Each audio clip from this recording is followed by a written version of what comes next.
എൻ്റെ പേര് രജിത. ഞങ്ങൾ ഇരിഞ്ഞാലക്കുട രൂപതയിലെ കല്ലേറ്റങ്കര ഉണ്ണിമിശിഹ ഇടവകയിൽ നിന്ന് വരുന്നു. ഇതെൻ്റെ ഭർത്താവിൻ്റെ പേര് ഡെനീസ്. ഞങ്ങൾ കുവൈറ്റിലാണ് ഫാമിലിയായിട്ട് താമസിക്കുന്നത്. ഞങ്ങൾക്കൊരു മകനാണുള്ളത്. ആൾ 22 വർഷമായിട്ട് അവിടെയാണ്. ഞാനും മകനും ഒരു 12 വർഷമായിട്ട് അവിടെയാണ്. ആളവിടെ ഒരു പ്രിൻ്ററായിട്ട് ഒരു ഗവൺമെൻറ് യൂണിവേഴ്സിറ്റിയിൽ വർക്ക് ചെയ്യുന്നു. ഞാൻ അവിടെ ടീച്ചറാണ്. കഴിഞ്ഞ വർഷം ഞങ്ങളുടെ ജീവിതത്തിൽ ഈ 2024 ഫെബ്രുവരിയിൽ വലിയൊരു ഇടപെടൽ മാതാവിൻ്റെ ഉണ്ടായത് സാക്ഷ്യപ്പെടുത്താനാണ് ഞാനിവിടെ നിൽക്കുന്നത്. അതിനു മുൻപ് തന്നെ പറയട്ടെ, എൻ്റെ ഭർത്താവ് ആദ്യമേ ചെറുപ്പം തൊട്ടേ മാതാവിൻ്റെ വലിയൊരു ഭക്തനാണ്. എപ്പോഴും കൊന്തയെത്തിച്ച് നടക്കുന്ന ശീലമാണ്. ഒരു ദിവസം പോലും കുർബാനയോ ആരാധനയോ ഒന്നും മുടക്കാറില്ല. പ്രസ്സിൽ വർക്ക് ചെയ്യുന്നത് കൊണ്ട് തന്നെ പലപ്പോഴും നൈറ്റ് ഷിഫ്റ്റുകൾ വരാറുണ്ട്. നൈറ്റ് ഷിഫ്റ്റ് വന്നാൽ പോലും അവിടുത്തെ 5:45 രാവിലത്തെ കുർബാനയ്ക്ക് എങ്ങനെയെങ്കിലും ആൾ അഡ്ജസ്റ്റ് ചെയ്തെത്തുകയും കുർബാനകളിൽ പങ്കെടുക്കുകയും ചെയ്യുമായിരുന്നു. കഴിഞ്ഞ വർഷം ഈ 2024 ഫെബ്രുവരിയിലാണ് ഞങ്ങളുടെ ജീവിതത്തെ മാറ്റിമറിച്ച സംഭവം ഉണ്ടാകുന്നത്. ഞങ്ങളുടെ മകൻ്റെ +2 പരീക്ഷയ്ക്ക് വേണ്ടി മകൻ ഒരുങ്ങിക്കൊണ്ടിരിക്കുന്നു. ഞങ്ങൾക്ക് ആകെ ഒരു മകൻ മാത്രമേ ഉള്ളൂ. ആ സമയത്ത് ഫെബ്രുവരി ആദ്യത്തെ ദിവസങ്ങളിൽ ഒരു 3-ാം തീയതിയൊക്കെ ആയിട്ട് ആൾ എന്നോട് പറയുകയാണ്, അവിടെ വിൻ്ററാണ്, അപ്പോൾ നല്ല തണുപ്പാണ്, എൻ്റെ കൈ ഭയങ്കര മരവിപ്പുണ്ട്, എന്താണെന്ന് അറിയില്ല. അപ്പോൾ ഞാൻ പറഞ്ഞു, അത് ചിലപ്പോൾ ഇപ്പോൾ ക്ലൈമറ്റ് ചേഞ്ചിൻ്റെ ആയിരിക്കുമല്ലോ, അത് അത്രയ്ക്ക് അങ്ങോട്ട് ശ്രദ്ധിച്ചില്ല. അടുത്ത ദിവസം ആളുടെ ജോലി സ്ഥലത്ത് നിന്ന് എനിക്ക് കോള് വരികയാണ്. ആളെ അവിടുത്തെ ഒരു ഹോസ്പിറ്റലിൽ അഡ്മിറ്റ് ചെയ്തേക്കാണ്. കാരണം അവിടെ ജോലി ചെയ്തുകൊണ്ടിരിക്കുമ്പോൾ പെട്ടെന്ന് ആൾ പറയുന്നത് കൂടെയുള്ള സ്റ്റാഫിനൊന്നും മനസ്സിലാവുന്നില്ല. പെട്ടെന്ന് ഹോസ്പിറ്റലൈസ് ചെയ്തു. അവിടെ ചെന്നപ്പോൾ പ്രഷർ 179/100 നിൽക്കുന്നത്. അവിടെ പക്ഷേ കുവൈറ്റ് ആയതുകൊണ്ടും അവിടുത്തെ ഒരു നിയമം അനുസരിച്ച് അങ്ങനെ പെട്ടെന്നൊന്നും അവർ നമ്മൾക്ക് ചികിത്സകൾ ചെയ്യില്ല. അവരുടേതായിട്ടുള്ള ഒരു പ്രൊസീജിയറുകളുണ്ട്. അവിടെ ഞാൻ പെട്ടെന്ന് തന്നെ ചെന്നു. അവിടെ ചെന്നപ്പോൾ ഡോക്ടർ എന്നോട് പറഞ്ഞു, സ്ട്രോക്കിൻ്റെ ചെറിയ സിംറ്റംസ് ആണ്, പക്ഷേ by the grace of God നിങ്ങൾ സേവ് ചെയ്യപ്പെട്ടിരിക്കുകയാണ്, നിങ്ങൾക്കൊരു പ്രശ്നവുമില്ല. പ്രഷറിനുള്ള മരുന്നും സ്ട്രോക്കിൻ്റെ മെഡിസിനും എടുക്കുക. ഒരാഴ്ച കഴിയുമ്പോൾ നിങ്ങൾ ഇവിടെ വന്ന് OPDയിൽ കാണാൻ പറഞ്ഞു. അങ്ങനെ ഇരിക്കുമ്പോൾ ഒരു ബുധനാഴ്ച, 1 വീക്ക് ആയിട്ടില്ല, ഒരു ബുധനാഴ്ച തൊട്ട് ആളുടെ സ്പീച്ച് മുഴുവൻ ആൾ വിചാരിക്കുന്നത് ആൾക്ക് പറയാൻ പറ്റുന്നില്ല. അങ്ങനെ നാട്ടിലേക്ക് വിളിച്ച് നമ്മൾ സംസാരിച്ചപ്പോൾ എല്ലാവരും പെട്ടെന്ന് തന്നെ ടിക്കറ്റ് എടുത്ത് ഇങ്ങോട്ട് വരാൻ പറഞ്ഞ് നമ്മളിവിടെ മെഡിക്കൽ ട്രസ്റ്റ് ഹോസ്പിറ്റലിൽ ന്യൂറോയിൽ അന്വേഷിച്ച് അവിടെ ബുക്ക് ചെയ്ത് നമ്മളിങ്ങോട്ട് കയറി പോരുകയാണ്. ഞായറാഴ്ച വൈകുന്നേരം നമ്മൾ അവിടെ നിന്ന് കയറി. തിങ്കളാഴ്ച രാവിലെയാണ് ഇവിടെ എത്തേണ്ടത്. വരുന്നതിന് മുൻപ് ഡോക്ടേഴ്സിനോട് 2-3 പേരോട് യാത്ര ചെയ്യുന്നത് കൊണ്ട് കുഴപ്പമുണ്ടോ എന്ന് ചോദിച്ചു. ഡോക്ടേഴ്സ് പറഞ്ഞു കുഴപ്പമൊന്നും ഉണ്ടാവില്ല, കാരണം മരുന്ന് ഓൾറെഡി എടുക്കുന്നതാണല്ലോ.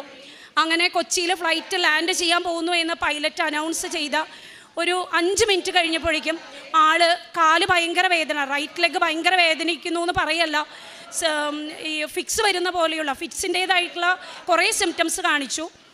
അപ്പോഴേക്കും ഒരു മെഡിക്കൽ സ്റ്റാഫ് ഫ്ലൈറ്റിലുണ്ടായിരുന്നു. അവർ പറഞ്ഞു സ്ട്രോക്കിൻ്റെ സിംറ്റംസ് ആണ് എന്ന് പറയുമ്പോഴേക്കും ദൈവാനുഗ്രഹം കൊണ്ട് ഫ്ലൈറ്റ് ലാൻഡ് ചെയ്തു. അവിടെ നിന്ന് അവർ വേഗം തന്നെ നമ്മൾക്ക് മെഡിക്കൽ സർവീസ് അവൈലബിൾ ആക്കി. അങ്കമാലി ലിറ്റിൽ ഫ്ലവർ ഹോസ്പിറ്റലിലേക്ക് ചെന്നു. അവിടെ നിന്നും അവർ ആംബുലൻസ് റെഡിയാക്കി മെഡിക്കൽ ട്രസ്റ്റിലേക്ക് നമ്മളെ വിട്ടു. മെഡിക്കൽ ട്രസ്റ്റിൽ ചെന്ന് അരമണിക്കൂർ കൊണ്ട് അവർ ഡയഗ്നോസ് ചെയ്തു. ആളുടെ ബ്രെയിനിൽ മെയിൻ ആർട്ടറിയിൽ, അതായത് ബ്രെയിനിലേക്ക് രക്തം കൊണ്ടുപോകുന്ന പ്രധാന ഞരമ്പുകളിൽ ഒന്ന് മുഴുവൻ ഏകദേശം ഭൂരിഭാഗവും ബ്ലോക്കാണ്. അപ്പോൾ അതിനുള്ള ഏക സൊല്യൂഷൻ എന്ന് പറയുന്നത് ബ്രെയിൻ സ്റ്റെൻഡിങ് മാത്രമാണ്. ഞാൻ ഒരു ടീച്ചറായിട്ടാണ് വർക്ക് ചെയ്യുന്നത്. എനിക്ക് ഈ സയൻസിനെ കുറിച്ചൊന്നും അത്രയ്ക്ക് ധാരണയില്ല. സ്റ്റെൻഡിങ് ഹാർട്ടിൻ്റെ മാത്രമേ ഞാൻ കേട്ടിട്ടുള്ളൂ. ഞങ്ങളുടെ പാരൻസൊക്കെ ഏജിലാണ്, അപ്പോൾ ഞങ്ങളുടെ സഹോദരങ്ങളാണ് കൂടെ വന്നിരുന്നത്. അവിടെ ചെന്ന് ഈ സ്റ്റെൻഡിങ്, അപ്പോൾ ഡോക്ടർ പറഞ്ഞു 5 വർഷമേ ആയിട്ടുള്ളൂ നമ്മുടെ കേരളത്തിൽ ബ്രെയിൻ സ്റ്റെൻഡിങ് വന്നിട്ട്, അതല്ലാതെ ഒരു സൊല്യൂഷൻ ആൾക്കില്ല, അത് ചെയ്തില്ലെങ്കിൽ ആൾ കംപ്ലീറ്റ് പാരലൈസ് ആയി പോകും. അപ്പോൾ നമ്മൾ പിന്നെ അത് ഒരുപാട് കോസ്റ്റ്ലി ആയിട്ടുള്ളതുമാണെന്ന് ഡോക്ടർ പറഞ്ഞു. ആലോചിക്കുക, നമ്മൾക്ക് ജീവനാണ് വലുത്, അതുകൊണ്ട് തന്നെ ബ്രെയിൻ സ്റ്റെൻഡിങ് ചെയ്യാൻ പറഞ്ഞു. അങ്ങനെ ഡോക്ടർ ഫെബ്രുവരി 21 ഉച്ചയ്ക്ക് 2:30 നമ്മൾക്ക് അപ്പോയിൻമെൻറ്റ് തന്നു ബ്രെയിൻ സ്റ്റെൻഡിങ്ങിന്. അതുവരെ ഒരാഴ്ച അവിടെ അവരുടെ ഒബ്സർവേഷനിൽ അഡ്മിറ്റ് ആവണമെന്ന് പറഞ്ഞു.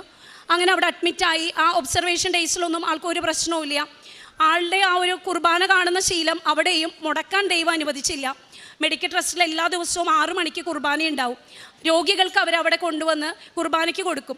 അപ്പോൾ നമ്മളോട് ഒരു നേഴ്സിനോട് സംസാരിച്ചുകൊണ്ടിരിക്കുമ്പോൾ നമ്മൾ ക്രിസ്ത്യൻസ് ആണെന്ന് പറഞ്ഞു. അവർ പറഞ്ഞതിനെ തുടർന്ന് അച്ഛൻ വന്ന് 5 ദിവസവും ആൾക്ക് കുർബാനയ്ക്ക് കൊടുത്തു. കൊന്ത നന്നായി എത്തിക്കും മോനെ എന്ന് അച്ഛൻ എന്നും പറയും. അങ്ങനെ ഫെബ്രുവരി 21 ഒരു വ്യാഴാഴ്ച, അന്ന് തന്നെയാണ് എൻ്റെ മകന് +2 പരീക്ഷ CBSEയുടെ സ്റ്റാർട്ട് ചെയ്യുന്നത്. അപ്പോൾ മകനോടൊന്നും ഇത് പറഞ്ഞിട്ടില്ല. അവൻ തനിച്ചാണ് കുവൈറ്റിൽ. അവനെ ഒറ്റൊരു മകനാവുമ്പോൾ എല്ലാവർക്കും അറിയാം, നമ്മൾ ഒരുപാട് ലാളിച്ചാണ് വളർത്തുന്നത്. കുക്കിങ്ങോ അങ്ങനത്തെ ഒന്നും സെൽഫായിട്ട് ചെയ്യാൻ നമ്മളൊന്നും പ്രാക്ടീസ് കൊടുത്തിട്ടില്ല. ഞങ്ങളുടെ ഒരു കസിൻ ബ്രദറാണ് ആളുടെ കൂടെ അവിടെ താമസിക്കാൻ ചെന്നത്. അപ്പോൾ അവൻ്റെ വിചാരം ഇവിടെ അപ്പന് എന്തൊക്കെയോ ടെസ്റ്റുകൾ നടക്കുന്നു. അപ്പോൾ എന്നെ വിളിച്ചപ്പോഴും ഞാൻ പറഞ്ഞു ടെസ്റ്റുകളാണ് നടക്കുന്നത്, പക്ഷേ മെയിൻ സർജറിയാണ് നടക്കുന്നത് എന്നുള്ളത് ആൾക്കറിയില്ല. അങ്ങനെ ഫെബ്രുവരി 21 ഉച്ചയ്ക്ക് 2:30 ആൾ സർജറി ചെയ്തു. 2 മണിക്കൂർ കഴിഞ്ഞു.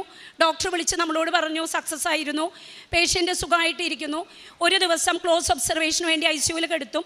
അടുത്ത ദിവസം, അതായത് ഒരു വ്യാഴാഴ്ചയാണ് ചെയ്തത്, വെള്ളിയാഴ്ച ഉച്ച കഴിഞ്ഞ് 4 മണിയോടുകൂടി റൂം ഷിഫ്റ്റിംഗ് ചെയ്യും.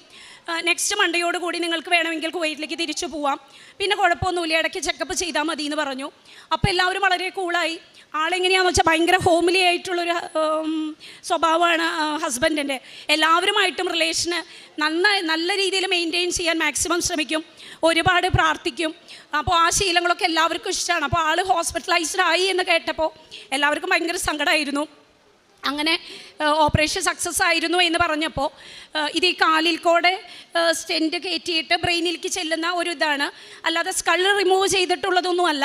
അപ്പോൾ പിന്നെ എല്ലാവരും ഹാപ്പിയായി. ഒത്തിരി പേര് കസിൻസൊക്കെ ഓപ്പറേഷൻ്റെ അന്ന് വന്നിരുന്നു. എല്ലാവരും തിരിച്ചുപോയി. രാത്രി 8:30 ആയപ്പോൾ ഒരു അങ്കിളും ഞാനും മാത്രമേ ഉള്ളൂ റൂമിൽ. ICUവിൽ നിന്നും പെട്ടെന്ന് വിളിക്കുക മെഡിക്കൽ ട്രസ്റ്റിൽ, പെട്ടെന്ന് തന്നെ ICUവിലേക്ക് വരണം. ചെന്നപ്പോൾ അവിടെ ബ്രെയിൻ സ്റ്റെൻറ്റിങ് ചെയ്ത ഡോക്ടർ നിൽക്കുകയാണ്. ഡോക്ടർ എൻ്റെ കൈ പിടിച്ചിട്ട് പറഞ്ഞു നമ്മുടെ കയ്യിൽ നിന്ന് പോയി കാര്യങ്ങൾ. കാരണം എന്താണെന്നറിയില്ല, ഡെനീസിൻ്റെ തലയിൽ ബ്രെയിനിൽ ബ്ലീഡിങ് സ്റ്റാർട്ട് ചെയ്തു. നമ്മൾ എമർജൻസി ആയിട്ട് ഒരു CTക്ക് പോവുകയാണ്. 2 കോംപ്ലിക്കേഷനാണ് നമ്മുടെ മുൻപിലുള്ളത്. സ്റ്റെൻറ്റിങ് ചെയ്ത ഭാഗത്ത്, സ്റ്റെൻറ്റ് ഇട്ട ഭാഗത്താണ് ബ്ലീഡിങ് എങ്കിൽ കയറ്റിയ സ്റ്റെൻറ്റ് അതേപോലെ നമ്മൾക്ക് പുറത്തേക്ക് എടുക്കണം. അതുമാത്രമല്ല, ബ്ലീഡിങ് കണ്ടിന്യൂ ചെയ്ത് പോവുകയാണ് എങ്കിൽ സ്കള് റിമൂവ് ചെയ്ത് ഓപ്പറേഷൻ നടത്താതെ പറ്റില്ല. നമ്മുടെ ന്യൂറോ സർജൻ ടീം ഫുൾ ഇവിടെ റെഡിയാണ് എന്ന് പറഞ്ഞ് അവരെയും എനിക്ക് കാണിച്ചു തന്നു. എൻ്റെ ഒരു സ്വഭാവം ഇമോഷണലി ഞാൻ ഭയങ്കര വീക്കാണ്, പെട്ടെന്ന് കരയുന്ന ഒരു ക്യാരക്ടറൊക്കെയാണ് ഞാൻ. പക്ഷേ എന്തോ എനിക്കെന്തോ ആ നേരത്ത് കരച്ചിലൊന്നും വന്നില്ല. ഡോക്ടർ എൻ്റെ കൈ പിടിച്ച് ഓടി CT റൂമിലേക്ക്. തിരിച്ചു വന്നിട്ട് എന്നോട് പറഞ്ഞു താങ്ക് ഗോഡ് എന്ന് പറഞ്ഞിട്ട് പറഞ്ഞു സ്റ്റെൻറ്റിങ് ചെയ്ത ഭാഗത്തല്ല ബ്ലീഡിങ് വന്നിരിക്കുന്നത്, അത് തന്നെ വലിയ അനുഗ്രഹം. 2 മണിക്കൂർ ഇടവിട്ട് ഇന്ന് മുഴുവൻ നമുക്ക് CT എടുക്കണം. ബ്ലീഡിങ് കണ്ടിന്യൂ ചെയ്യാൻ ഒരു കാരണവശാലും അനുവദിക്കരുത്. കാരണം ബ്രെയിനിന് സഹിക്കാവുന്നതിലൊരു പരിധിയുണ്ട്. മിക്കവാറും സ്കള് റിമൂവ് ചെയ്തിട്ടുള്ള ഓപ്പറേഷൻ തന്നെയായിരിക്കും ഇതിന് സൊല്യൂഷൻ വരിക. അറിയുന്നവർക്കൊക്കെ ഞാൻ വേഗം ഒരു മെസ്സേജുകൾ ഇട്ടു. എൻ്റെയും ആളുടെയും റിലേറ്റീവ്സിൽ ഓരോ ആൻറ്റിമാരെ വിളിച്ച് ഞാൻ പറഞ്ഞു സംഭവം ക്രിട്ടിക്കലാണ് ആൻറ്റി, പ്രാർത്ഥിക്കണം. ആളുടെ കുവൈറ്റിലും ഈ ഡെയിലി പള്ളിയിലൊക്കെ പോകുന്നത് കൊണ്ട് ഒത്തിരി പ്രയർ ഗ്രൂപ്പുകളിലൊക്കെ ആളെ അറിയാം. പിന്നെ അവിടെ ഈ കൃപാസന മാതാവിൻ്റെ അഖണ്ഡ ജപമാല ഗ്രൂപ്പൊക്കെ ഉണ്ട്. അതിലൊക്കെയുള്ള ചേച്ചിമാർക്ക് ഞാൻ മെസ്സേജ് ചെയ്തു. അവരെന്നോട് പറഞ്ഞു ഒന്നും പേടിക്കണ്ട, ഞങ്ങൾ ലൈറ്റ് ക്യാൻഡിൽ പ്രയർ ചെയ്യുന്നുണ്ട്, അഖണ്ഡ ജപമാല ഗ്രൂപ്പിൽ നമ്മൾ പ്രയർ റിക്വസ്റ്റ് ഇടുന്നുണ്ട്, ഒന്നും സംഭവിക്കില്ല. പക്ഷേ എനിക്ക് ആ സമയത്ത് ലൈറ്റ് ക്യാൻഡിൽ പ്രയർ എന്താണെന്നൊന്നും എനിക്കറിയില്ല. ഞാൻ ഒട്ടും ഫെമിലിയർ ആയിരുന്നില്ല കൃപാസനത്തിൻ്റെ രീതികളുമായിട്ട്. ഞാനപ്പോൾ നമ്മുടെ സാധാരണ ഏതൊരു മനുഷ്യനും ചെയ്യുന്ന പോലെ കൊന്ത കയ്യിലുണ്ട്. കൊന്ത മുഴുവൻ എത്തിക്കുന്നുണ്ടോ എന്ന് ചോദിച്ചാൽ ഇല്ല. പക്ഷേ മാതാവേ കാക്കണേ എന്നൊരു പ്രാർത്ഥനയുണ്ട്. വീട്ടിൽ നിന്ന് പാരൻസ് വിളിക്കും, കുവൈറ്റിൽ നിന്ന് മോൻ വിളിക്കും, ഇവരൊക്കെ വീഡിയോ കോളിലാണ് വിളിക്കുന്നത്. ഇവർക്കൊന്നും ഈ ക്രിട്ടിക്കൽ സ്റ്റേജ് നമ്മൾ പറഞ്ഞിട്ടില്ല. അപ്പോൾ ഇവരുടെ അടുത്തൊക്കെ ഞാൻ ചിരിച്ചിട്ട് പറയുമേ ഒരു കുഴപ്പമില്ല, ICUവിൽ ഹാപ്പി ആയിട്ട് ഇരിക്കുന്നു, അത് 2 ദിവസം കഴിയുമ്പോൾ മാറ്റും. പിന്നെ ഓരോ ദിവസവും മെഡിക്കൽ, എനിക്ക് അറിഞ്ഞുകൂടെ എല്ലാ ഹോസ്പിറ്റലുകളിലും അങ്ങനെയാണോ എന്ന്, മെഡിക്കൽ ട്രസ്റ്റിൽ വൈഫിനെ അല്ലെങ്കിൽ ഏറ്റവും ഇൻറ്റിമേറ്റ് ആയിട്ടുള്ള ഏതെങ്കിലും ഒരാളെ മാത്രം വിളിച്ച് പേഷ്യൻറ്റിനെ കാണിച്ച് നമുക്ക് അപ്ഡേഷൻസ് തരും. അപ്പോൾ വ്യാഴാഴ്ച 10 മണിക്ക് ആദ്യത്തെ CT രാത്രി എടുത്തു, ബ്ലീഡിങ് കണ്ടു, പ്രാർത്ഥിച്ചോളാൻ പറഞ്ഞു. നമ്മളെല്ലാവരെയും പ്രയർ റിക്വസ്റ്റിന് വിളിച്ചു, നമ്മളും പ്രാർത്ഥിച്ചുകൊണ്ടിരിക്കുന്നു. 12 മണിക്ക് പോകുമ്പോൾ ഡോക്ടർ എന്നോട് പറഞ്ഞു, ഡോക്ടറുടെ ഭാഷയിൽ ഡോക്ടർ പ്രാർത്ഥിച്ചോ എന്നല്ല എന്നോട് പറഞ്ഞത്, നമ്മുടെ കയ്യിൽ നിൽക്കാത്ത കുറച്ച് കാര്യങ്ങളുണ്ട്, അപ്പോൾ എന്താണെന്ന് വെച്ചാൽ ചെയ്തോ, അതായത് പ്രാർത്ഥിച്ചോ എന്ന് തന്നെയാണ് എനിക്ക് ആ ഡോക്ടറെ മനസ്സിലായത്. പിന്നെ ആ ഡോക്ടറെ കുറിച്ച് പറയുകയാണെങ്കിൽ കേരളത്തിലെ നമ്പർ 1 ഡോക്ടർമാരിൽ ഒരാളാണ്. ആ ഡോക്ടർ ഒരു സാധാരണക്കാരൻ അല്ലെങ്കിൽ എൻ്റെ ഒരു അനിയനെ പോലെ എൻ്റെ കൂടെ നിന്നിട്ട് എന്നെ CT റൂമിൽ കയറ്റി എന്നെ കാണിച്ച് 2ാമത്തെ CT കാണിച്ചിട്ട് എന്നോട് പറഞ്ഞു ദൈവത്തിന് ഒരുപാട് നന്ദി പറയണം, ബ്ലീഡിങ് തുടങ്ങിയ പോലെ നിൽക്കുകയാണ്, അത് സ്പ്രെഡ് ആയിട്ടില്ല, അപ്പോൾ നന്നായി പ്രാർത്ഥിച്ചോ എന്ന് പറഞ്ഞു. അപ്പോൾ 12 മണിയുടെ CT കഴിഞ്ഞു. അതിലപ്പോൾ ചെറിയൊരു ആശ്വാസം വന്നു. പിന്നെ അതിൻ്റെ ഇടയ്ക്ക് വീണ്ടും 2 മണിക്ക് വിട്ടു, അപ്പോഴും ബ്ലീഡിങ് അതുപോലെ തന്നെ. പിന്നെ 6 മണിക്ക് അവരെടുത്തുള്ളൂ CT. 6 മണിക്ക് എടുത്തപ്പോഴും ബ്ലീഡിങ് രാത്രി 8:30 ഉണ്ടായിരുന്ന അതേ ലെവലിൽ തന്നെയാണ് നിൽക്കുന്നത് എന്ന് പറഞ്ഞു. അതിനുശേഷം വെള്ളിയാഴ്ച ഒരു ഗ്രൂപ്പ് ഓഫ് ഡോക്ടേഴ്സാണ് പിന്നെ ആളെ നോക്കിക്കൊണ്ടിരിക്കുന്നത്. ആ ഡോക്ടേഴ്സ് വിളിച്ചിട്ട് എന്നോട് പറയുകയാണ് ഡെനീസിൻ്റെ റൈറ്റ് സൈഡ് കംപ്ലീറ്റ് തളർന്നു, സംസാരിക്കാനുള്ള കഴിവും പൂർണ്ണമായിട്ടും നഷ്ടപ്പെട്ടു. എനിക്കത് ഇനി നമ്മൾക്ക് ഒന്നും പ്രത്യേകിച്ച് ചെയ്യാനില്ല. ഇത് എപ്പോഴും ബ്രെയിനിൽ ബ്ലീഡിങ് വന്നു കഴിഞ്ഞാൽ അതിൻ്റെ ഒരു ആഫ്റ്റർ ഇഫക്റ്റ് ഇങ്ങനെയൊക്കെ തന്നെയാണ് ഉണ്ടാവുക. മാക്സിമം ഇനി ഡോക്ടേഴ്സ് നോക്കുന്നത് ഡെനീസിൻ്റെ ജീവൻ നിലനിർത്തുക എന്ന് പറയുന്നതാണ് അവരുടെ മുന്നിലുള്ള ഒരു വെല്ലുവിളി എന്ന് എന്നോട് പറഞ്ഞു. പിന്നെ എന്നോട് പറഞ്ഞു, ഈ ബ്ലീഡിങ്ങിന് ചുറ്റും നീര് വെക്കുന്നത് കൂടിയാലും പ്രശ്നമാണ്, അതും ഇല്ലാതിരിക്കാനുള്ള മരുന്നുകളാണ് ഇപ്പോൾ നമ്മൾ കൊടുക്കുന്നത്. സ്പീച്ചോ റൈറ്റ് സൈഡ് പാരലൈസ് ആയതോ ഒന്നും നമ്മളിപ്പോൾ കൺസിഡർ ചെയ്യുന്നില്ല. അങ്ങനെ കുറച്ച് ദിവസങ്ങൾ പോയി. അപ്പോഴും ഡെനീസിന് എല്ലാ ദിവസവും അച്ഛന്മാർ ഈ കുർബാന കഴിയുമ്പോൾ ICUവിലുള്ള പേഷ്യൻസിനെയും നമ്മൾ റിക്വസ്റ്റ് ചെയ്താൽ അവർ പോയി ബ്ലെസ് ചെയ്ത് പ്രാർത്ഥിക്കും. അങ്ങനെ എല്ലാ ദിവസങ്ങളിലും അവിടുത്തെ അച്ഛൻ പോയി ബ്ലെസ് ചെയ്ത് പ്രാർത്ഥിക്കാറുണ്ട്. അങ്ങനെ വ്യാഴാഴ്ച ഈ സർജറി കഴിഞ്ഞു, വെള്ളി കഴിഞ്ഞു, ശനിയാഴ്ച രാവിലെ ഞാൻ മെയിൻ ഡോക്ടർമാർ എല്ലാ ഡോക്ടേഴ്സും അവിടെ വിസിറ്റ് ചെയ്തതിന് ശേഷം പേഷ്യൻറ്റിനെ ബൈസ്റ്റാൻഡറെ ഉള്ളിൽ വിളിച്ച് കാണിക്കും. അപ്പോൾ അതൊരു 11 മണിയൊക്കെ ആകുമ്പോഴാണ് നമ്മൾ സാധാരണ വിളിക്കുന്നത്. ഞാൻ വേറൊന്നും ചെയ്യാനില്ലാത്തതുകൊണ്ട് കൊന്തയും ചൊല്ലി അതിൻ്റെ മുൻപിൽ ഒരു 9 മണി തൊട്ട് തന്നെ അവിടെ നിൽക്കും. അങ്ങനെ അവിടെ നിൽക്കുന്ന സമയത്താണ് ഒരു ചേച്ചി വന്ന്, അല്ലെങ്കിൽ എൻ്റെ പ്രായമുള്ളൊരു ലേഡി വന്ന് എന്നോട് ചോദിച്ചു, കൃപാസനം തൈലം ഉണ്ടോ കയ്യിലെന്ന്. അപ്പോൾ ഞാൻ ഇല്ല, എൻ്റെ കയ്യിലൊന്നുമില്ല. അപ്പോൾ തലേ ദിവസം കൃപാസനത്തിൽ ഒരു കൊന്ത, ഗ്രേ കളർ കൊന്ത ഒരു കസിൻ ഫ്രണ്ട് കൊണ്ടുവന്ന് തന്നിരുന്നു. അവരെന്നോട് അത് പ്രത്യേകം പ്രാർത്ഥിക്കുക എന്ന് പറഞ്ഞ് അത് ചൊല്ലി ഞാൻ പ്രാർത്ഥിച്ചുകൊണ്ടിരിക്കുമ്പോഴാണ് ഈ സ്ത്രീ വന്ന് എന്നോട് കൃപാസന തൈലത്തെക്കുറിച്ച് പറയുന്നത്. അപ്പോൾ ഞാൻ പറഞ്ഞു, ഇല്ല എൻ്റെ കയ്യിൽ തൈലം ഇല്ല. അപ്പോൾ എന്നോട് പറഞ്ഞു, പകർത്തി തരാൻ എൻ്റെ കയ്യിൽ പാത്രമോ അങ്ങനെ ഒന്നുമില്ല, കൈ കാണിക്കാമോ എന്ന് ചോദിച്ചു. ഞാൻ എൻ്റെ വലത്ത് കൈ കാണിച്ചു. അതിലേക്ക് അവർ കുറച്ച് ഡ്രോപ്പ് ഒഴിച്ചു. ഞാൻ അത് പിടിച്ച് നിൽക്കുമ്പോൾ ഈ എണ്ണ കൈയുടെ സൈഡിൽ കൂടെ ഒക്കെ ഒലിക്കുകയാണ്. 9 മണിയായിട്ടുള്ളൂ. 11 മണിയാകുമ്പോഴേക്കും ഈ എണ്ണയൊന്നും ഈ തൈലമൊന്നും എൻ്റെ ഭർത്താവിൽ പ്രവർത്തിക്കില്ലല്ലോ മാതാവേ എന്ന് ഞാൻ വിചാരിച്ച് പെട്ടെന്ന് എനിക്ക് തോന്നി, ആ കൊന്ത ആ തൈലത്തിൽ ഒന്ന് റോൾ ചെയ്തെടുക്കാം, കൊന്തയിലായാൽ അത്രയായല്ലോ എന്ന് വിചാരിച്ച് ആ കൊന്തയിൽ ഞാനത് തൈലം മുഴുവൻ, ഈ ഒലിച്ചിങ്ങനെ ഇറങ്ങുന്ന തൈലം മുഴുവൻ ഞാൻ പുരട്ടിയെടുത്തു. അന്ന് തന്നെ മെയിൻ ഡോക്ടർ വന്ന് ആൾ 9 മണി കഴിഞ്ഞപ്പോൾ വന്നു. ആളെ കണ്ടു. പെട്ടെന്ന് തന്നെ എന്നോട് ഡെനീസിൻ്റെ ബൈസ്റ്റാൻഡർ വിളിക്കാൻ പറഞ്ഞു. ഞാൻ ചെന്നു. എന്നോട് പറഞ്ഞു സെയിം കാര്യങ്ങൾ തന്നെ, റൈറ്റ് സൈഡ് വീക്ക്നെസ് ആണ്, സംസാരിക്കില്ല. അത് കഴിഞ്ഞിട്ട് പെട്ടെന്ന് ആൾ പറഞ്ഞു, രജിത പോയി കണ്ടോളൂ എന്ന് പറഞ്ഞു.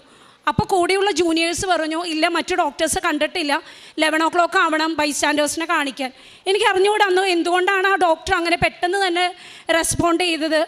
ആളിങ്ങനെയാണ് പറഞ്ഞത്, അതിനെന്താ, രജിത കണ്ടതുകൊണ്ട് മറ്റു ഡോക്ടേഴ്സ് കാണുന്നതിന് അതൊരു തടസ്സമല്ല, രജിത ഒരു 5 മിനിറ്റേ കാണുള്ളൂ, കണ്ടിറങ്ങിക്കോട്ടെ എന്ന് പറഞ്ഞു. അപ്പോൾ എൻ്റെ കൈയുടെ ഉള്ളിൽ ഒരു തുള്ളിയോടെയും ആ തൈലം ബാക്കിയുണ്ട്. ഓടിച്ചെന്ന് ഞാൻ ആളുടെ ഈ തലയിലും കയ്യിലും തളർന്ന ഭാഗങ്ങളിലൊക്കെ പുരട്ടി. അവിടുത്തെ നഴ്സസും ഒരുപാട് ഹെൽപ്പ് ചെയ്തു എന്നെ. അപ്പോൾ ഞങ്ങളെല്ലാവരും ഫാമിലിയിൽ വചനം എഴുതി പ്രാർത്ഥിക്കുന്ന ഒരു ശീലം കോവിഡ് ടൈം തൊട്ട് നമുക്ക് ഉണ്ടായിരുന്നു. അപ്പോൾ നമ്മൾ ജ്ഞാനം 16:12 പിന്നെ അടയാളങ്ങളും അത്ഭുതങ്ങളും വീണ്ടും പ്രവർത്തിച്ച് അങ്ങേ കരബലം പ്രകടമാക്കണമേ എന്നുള്ള വചനവും എൻ്റെ ചേച്ചി എഴുതി 2 വചനങ്ങൾ കയ്യിൽ തന്നിരുന്നു. നന്നായി പ്രാർത്ഥിച്ചോ ചേച്ചി, ഒരുപാട് അത്ഭുതങ്ങൾ നടക്കുന്നതാണ് എന്ന് പറഞ്ഞു. അങ്ങനെ നമ്മളിത് പ്രാർത്ഥിച്ച് പിന്നെയുള്ള ദിവസങ്ങളിലൊന്നും ICUവിൽ തന്നെ ഒരു 10-18 ദിവസം കിടന്നു. മാറ്റങ്ങളൊന്നും വലിയ കാര്യമായിട്ടില്ല. റൂമിലേക്ക് കൊണ്ടുവന്നു. മാർച്ച് 14 ഡോക്ടർ എന്നെ വിളിച്ച് പറഞ്ഞു, ഇനി ഇവിടെ കിടത്തുന്നത് കൊണ്ട് വലിയ ഉപകാരമൊന്നുമില്ല. പിന്നെ ആ സമയത്ത് ആൾക്ക് ഭക്ഷണം കഴിക്കാൻ പറ്റില്ല, മൂക്കിലൂടെ ട്യൂബ് ഇട്ടിട്ട് ഈ ലിക്വിഡ് ഐറ്റംസ് ഫീഡായിട്ടാണ് പോയിരുന്നത്. ഇനി നിങ്ങൾ ഏറ്റവും വേഗം ഈ റൈറ്റ് സൈഡ് വീക്ക്നെസ് മാറാൻ വേണ്ടിയിട്ട് ഫിസിയോതെറാപ്പി അന്വേഷിക്കുക, അത് ന്യൂറോവുമായി ബന്ധപ്പെട്ട ഫിസിയോതെറാപ്പി ഹോസ്പിറ്റലുകളിലേക്ക് കൊണ്ടുപോകാൻ ഏറ്റവും നല്ലത് എന്ന് പറഞ്ഞു. അതിനുശേഷം അത് ന്യൂറോളജിസ്റ്റ് പറഞ്ഞു. ബ്രെയിൻ സ്റ്റെൻറ്റിങ് ചെയ്ത ഡോക്ടർ വിളിച്ച് എന്നോട് പറഞ്ഞു, കൊണ്ടുപോകുന്നതിന് മുൻപ് നമ്മൾ എമർജൻസി ഒരു CT കൂടി എടുക്കും. മെയിനായിട്ടൊരു കാര്യം ശ്രദ്ധിക്കേണ്ടത്, എല്ലാവർക്കും ബ്രെയിൻ സ്റ്റെൻറ്റിങ് ചെയ്ത് കഴിയുമ്പോൾ ആസ്പിരിൻ എന്ന് പറയുന്ന ഒരു ടാബ്ലറ്റ് ബ്ലഡ് ഫ്ലോയ്ക്ക് വേണ്ടിയിട്ട് കൊടുക്കേണ്ടതാണ്. ആ ടാബ്ലറ്റ് ആളിൽ ബ്ലീഡിങ് കണ്ടതുകൊണ്ട് അവർ ഇന്ന് വരെ കൊടുത്തിട്ടില്ല. അപ്പോൾ എങ്ങനെയാണ് ബ്രെയിനിൻ്റെ ഇപ്പോഴത്തെ സിറ്റുവേഷൻ എന്ന് നമുക്ക് അറിഞ്ഞുകൂടാ. നമ്മൾ CT എടുക്കുമ്പോൾ നമുക്ക് നോക്കാം എന്താണ് പറയുന്നത്, ഒന്നും ഉണ്ടാവില്ല എന്ന് തന്നെ വിചാരിക്കൂ എന്ന് പറഞ്ഞ് നമ്മൾ വിടുകയാണ് ചെയ്യുന്നത്. അപ്പോഴും ഞാൻ ആരുടെ അടുത്തും ഷെയർ ചെയ്യില്ലത്, എല്ലാവർക്കും ടെൻഷൻ കൊടുത്തിട്ട് കാര്യമില്ലല്ലോ. അപ്പോഴും മാതാവിനോട് തന്നെ പ്രാർത്ഥിച്ചു. അങ്ങനെ നമ്മൾ CT എടുത്തു. ഡോക്ടർ പറഞ്ഞു അവിടെയും അത്ഭുതം സംഭവിച്ചു. ആസ്പിരിൻ്റെ ടാബ്ലറ്റ് ഒന്നും കഴിച്ചിട്ടില്ലെങ്കിലും വേറെ പ്രശ്നങ്ങളൊന്നും ബ്രെയിനിൽ ഇതുവരെ പുതിയത് വന്നിട്ടില്ല. അങ്ങനെ മെഡിക്കൽ ട്രസ്റ്റിൽ നിന്ന് ട്യൂബോട് കൂടിയിട്ട് ആൾ കിടന്ന് പാരലൈസ് ആയിട്ടുള്ള ആ സിറ്റുവേഷനിൽ നമ്മൾ വൈക്കത്തേക്ക് ചെല്ലുകയാണ്. വൈക്കത്തുള്ള ഇൻഡോ അമേരിക്കൻ ഹോസ്പിറ്റലിൽ നമ്മൾ അഡ്മിറ്റായി. അവിടെ ചെന്ന് ഡോക്ടർ ഡിസൈഡ് ചെയ്തു അടുത്ത ദിവസം നമ്മൾ ഫിസിയോതെറാപ്പി സ്റ്റാർട്ട് ചെയ്യുമെന്ന്. അത് ഡിസൈഡ് ചെയ്തതിൻ്റെ അന്ന് അടുത്ത പ്രോബ്ലം, ആൾ കുഴഞ്ഞു പോവുകയാണ്. ആൾക്ക് നിൽക്കാൻ നമ്മൾ പിടിച്ചു നിർത്തിയാൽ പോലും നിൽക്കാൻ പറ്റുന്നില്ല. നോക്കിയപ്പോൾ പ്രഷർ ഒരുപാട് ലോ ആയിക്കൊണ്ടിരിക്കുകയാണ്. അങ്ങനെ ഡോക്ടർ പറഞ്ഞു പ്രഷർ ഇങ്ങനെ ലോ ആയാൽ ശരിയാവില്ല, ചെറുതായി ഉപ്പോ എന്തെങ്കിലും ആ ഫീഡിൽ ചെറുതായി കലക്കി കൊടുക്കുമെന്ന് പറഞ്ഞു. അപ്പോൾ നമ്മുടെ കയ്യിൽ കൃപാസനം, നമ്മളെ വിസിറ്ററായിട്ട് വന്ന ആരോ നമ്മുടെ കയ്യിൽ കൊണ്ടുവന്ന് തന്ന ഒരു കൃപാസനം ഉപ്പിൻ്റെ ചെപ്പുണ്ടായിരുന്നു. അപ്പോൾ ആളുടെ അമ്മച്ചി ആ ഉപ്പെടുത്ത് സിസ്റ്റർമാർ ഇനി ചീത്ത പറയോ എന്താണ് എങ്ങനെയാണെന്നൊന്നും അറിയാതെ പതുക്കെ ഇത് തുറന്നപ്പോൾ അവിടെ വന്ന നേഴ്സ് പറഞ്ഞു, കൃപാസനത്തിലെ ആണോ ആൻറ്റി, എന്നാൽ ഞാൻ വെയിറ്റ് ചെയ്യാം, വിശ്വാസ പ്രമാണമൊക്കെ നന്നായിട്ട് ചൊല്ലി പതുക്കെ ഇടും ഫീഡിൽ, ചേട്ടനെല്ലാം റെഡിയാവും. അന്ന് തൊട്ട് ആളുടെ പ്രഷർ നോർമലിലേക്ക് വന്നു എന്ന് മാത്രമല്ല, വിചാരിച്ചതിനേക്കാൾ വേഗത്തിൽ അവിടെ വെച്ച് ഡോക്ടറെ പോലും അന്താളിപ്പിച്ച് ആള് നമ്മുടെ ഈസ്റ്ററിൻ്റെ അന്ന് പരസഹായം ഒന്നുമില്ലാതെ നടക്കാൻ തുടങ്ങി. അപ്പോൾ തന്നെ നമ്മൾക്ക് ദൈവത്തിൻ്റെ ആ ഒരു അനുഗ്രഹം, എന്തുമാത്രം കരുതലും കരുണയും നമ്മുടെ ജീവിതത്തിലേക്ക് വരുന്നു എന്ന് മനസ്സിലായി തുടങ്ങി.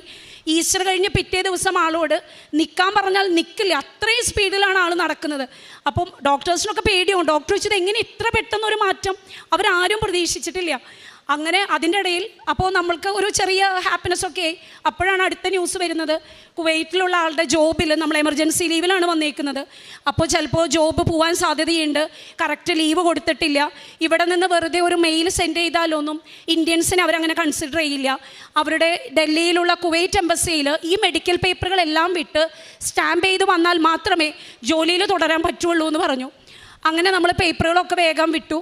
പക്ഷേ അടുത്ത പ്രശ്നം റംസാൻ്റെ നോമ്പായതുകൊണ്ട് പല ദിവസങ്ങളിലും ഡൽഹിയിലുള്ള കുവൈറ്റ് എംബസി മുടക്കാണ്. അപ്പോഴും നമ്മൾ ഈ കൊന്ത എത്തിച്ചും ലൈറ്റ് ക്യാൻഡിൽ പ്രയർ കണ്ടിന്യൂ ചെയ്തും തന്നെ മുന്നോട്ട് പോയിക്കൊണ്ടിരിക്കുകയാണ്. അതിനിടയിൽ ആദ്യമായിട്ട് നമ്മൾ ഈ സങ്കീർത്തനങ്ങളിൽ 91-ാം അധ്യായം ഞങ്ങൾ സ്ഥിരമായിട്ട് രാവിലെയും വൈകുന്നേരവും ചൊല്ലാറുണ്ട്. അപ്പോൾ ആൾക്കും അത് കാണാതെ അറിയാം. ആളുടെ ബെഡിൻ്റെ അടുത്ത് നിന്ന് എല്ലാ ദിവസവും രാവിലെ ഞാൻ അത് ചൊല്ലി. ഒരു ദിവസം പെട്ടെന്ന് ആൾ ആമേൻ എന്ന് പറഞ്ഞു. അപ്പോൾ എല്ലാവരും കൂടി ഉണ്ടായിരുന്ന എൻ്റെ ചേച്ചിയും ഞെട്ടി. ഞങ്ങൾ ഒന്നുകൂടിയും സെയിം വേർഡ് റിപ്പീറ്റ് ചെയ്യിപ്പിക്കാൻ ശ്രമിച്ചു, പക്ഷെ പറ്റിയില്ല. പിന്നെ ഹോസ്പിറ്റലിൽ നിന്നും 2-3 ദിവസങ്ങൾക്ക് ശേഷം ദൈവികമായിട്ടുള്ള, അതായത് ആൾക്ക് താല്പര്യമുള്ള നന്ദി ദൈവമേ, തിരുനാമ കീർത്തനം, ഇതൊക്കെ ചെറുതായി ക്ലിയറായി തുടങ്ങുന്ന രീതിയിൽ ആൾ പാട്ടിൻ്റെ രൂപത്തിൽ സ്റ്റാർട്ട് ചെയ്തു.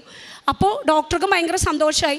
പിന്നെ ആളുടെ ഈ ചുണ്ടൊക്കെ എപ്പോഴും വരണ്ട് പോകുന്നൊരു സിറ്റുവേഷൻ വന്നു. അപ്പോൾ ഡോക്ടർ പറഞ്ഞു ലിപ് ബാം എന്തെങ്കിലും തേക്കുക, അല്ലെങ്കിൽ ചുണ്ട് ഭയങ്കരമായിട്ട് പൊട്ടാൻ തുടങ്ങും, പിന്നെ അത് ഇൻഫെക്ഷൻ വരും. അപ്പോൾ ഒരു നേഴ്സ് പെട്ടെന്ന് പറഞ്ഞു തേനായാലും കുഴപ്പമൊന്നുമില്ല ചേച്ചി. അപ്പോഴാണ് ഞങ്ങളുടെ കയ്യിൽ കൃപാസന തേൻ അവിടെ റൂമിലുണ്ടായിരുന്നു. അങ്ങനെ കൃപാസനം തേനും തേച്ച് കൊടുത്തു. അപ്പോൾ ആൾ ചുണ്ട് നനയ്ക്കാൻ പറയുമ്പോൾ ഈ തേച്ച് കൊടുക്കുന്ന തേനിൻ്റെ വായിലൂടെ വേറൊന്നും പോവാത്തത് കൊണ്ട് ചുണ്ടിങ്ങനെ നക്കാൻ തുടങ്ങുന്നു. അപ്പോൾ എനിക്ക് തോന്നുന്നു ആ തേനും എല്ലാം മാതാവിൻ്റെ ഒരു അനുഗ്രഹം പ്രവർത്തിച്ച് വൈക്കത്ത് നിന്നും ഏപ്രിൽ 3-ാമത്തെ ആഴ്ച പോരുമ്പോൾ അത്യാവശ്യം അവനവൻ്റേതായിട്ടുള്ള കാര്യങ്ങൾ മറ്റുള്ളവരുമായി ആശയവിനിമയം ചെയ്യാൻ പറ്റാവുന്ന തരത്തിൽ എൻ്റെ ഭർത്താവിനെ ദൈവം മാറ്റി കഴിഞ്ഞിരുന്നു. അങ്ങനെ ഞങ്ങൾ വീട്ടിലെത്തി കഴിഞ്ഞപ്പോൾ വീണ്ടും കുവൈറ്റിൽ നിന്ന് റിമൈൻഡർ വന്നു, ജൂലൈ 1-ാം തീയതി നിങ്ങൾ ജോലിക്ക് കയറിയില്ലെങ്കിൽ എന്നേക്കുമായിട്ട് നിങ്ങളെ പിരിച്ചുവിടും. ആൾക്ക് ഭയങ്കര സങ്കടമായി. നമ്മൾ മെഡിക്കൽ ട്രസ്റ്റിൽ വന്നു. വീണ്ടും മാതാവിൻ്റെ തന്നെയാണ് കരുണ നമ്മൾ ഈ ചോദിച്ചുകൊണ്ടിരിക്കുന്നത്. മാതാവിനോട് ചോദിക്കുന്നു. അങ്ങനെ ഡോക്ടർ ആളെ ചെക്കപ്പ് ചെയ്തിട്ട് പറഞ്ഞു ഫിറ്റാണ്, ആൾക്ക് യാത്ര ചെയ്യാം, ഒരു പ്രശ്നവുമില്ല. അങ്ങനെ നമ്മൾ കുവൈറ്റിലേക്ക് ഇവിടുത്തെ ഡോക്ടറുടെ സമ്മതപ്രകാരം ചെന്നു. അവിടെ ചെല്ലുമ്പോൾ എൻ്റെ വിചാരം ഓക്കെ ജൂലൈ 1 തൊട്ട് നമ്മൾ ജോലിക്ക് കയറും, വേറെ കുഴപ്പമൊന്നുമില്ല. അവിടെ ചെന്നപ്പോഴാണ് അടുത്ത പ്രശ്നം പറയുന്നത്, ജൂലൈ 2-ാം തീയതി അവിടുത്തെ ഒരു ഗ്രൂപ്പ് ഓഫ് ഡോക്ടേഴ്സ് ആളെ ഇൻ്റർവ്യൂ പോലെ ചെയ്യും. ആ ഇൻ്റർവ്യൂ പാസ്സായാൽ മാത്രമേ അവർ ആളെ ജോലിയിൽ കണ്ടിന്യൂ ചെയ്യാൻ സമ്മതിക്കുകയുള്ളൂ. അന്ന് വൈകുന്നേരം അപ്പോൾ ഞാൻ ശരിക്കും, അതായത് ആരും നമ്മുടെ ചുറ്റുമില്ല, നമ്മളൊരു അന്യനാട്ടിൽ സഹായിക്കാൻ ആരുമില്ല, ആശ്രയിക്കാനൊന്നുമില്ല. ചില നേരത്തെ മനസ്സൊക്കെ മടുത്ത് ഇനിയിപ്പോൾ പ്രാർത്ഥിച്ചിട്ട് എന്നുള്ളൊരു നിലയിലേക്ക് വരെ ഞാൻ പോയി. അവസാനം അന്ന് രാത്രി ഞങ്ങളുടെ വീട്ടിലൊരു കസിൻ സിസ്റ്റർ വന്നു. ആളുടെ പേര് ജോബി എന്നാണ്. ആൾ വേറെ ഒന്നും എന്നോട് പറഞ്ഞില്ല. ഹസ്ബൻഡിനെ കണ്ടു. എൻ്റെ കയ്യിൽ വന്നിട്ട് ഒരു കൊന്തയും കൃപാസന മാതാവിൻ്റെ പ്രത്യക്ഷീകരണ പ്രാർത്ഥനയുടെ ആ പടമുള്ള ഒരു കൊന്ത ഇത് തന്നു എൻ്റെ കയ്യിൽ. അപ്പോൾ ഞാൻ അത്രയും നാൾ എനിക്ക് സത്യം പറഞ്ഞാൽ കൃപാസനം എന്ന് കേൾക്കുമ്പോൾ ഒരു പേടിയാണ്, എങ്ങാനും ഉടമ്പടിയിൽ തെറ്റിപ്പോയാൽ എന്തിനാ വെറുതെ ഇനി ദൈവകോപം കൂടി വരുത്തി വെക്കണോ.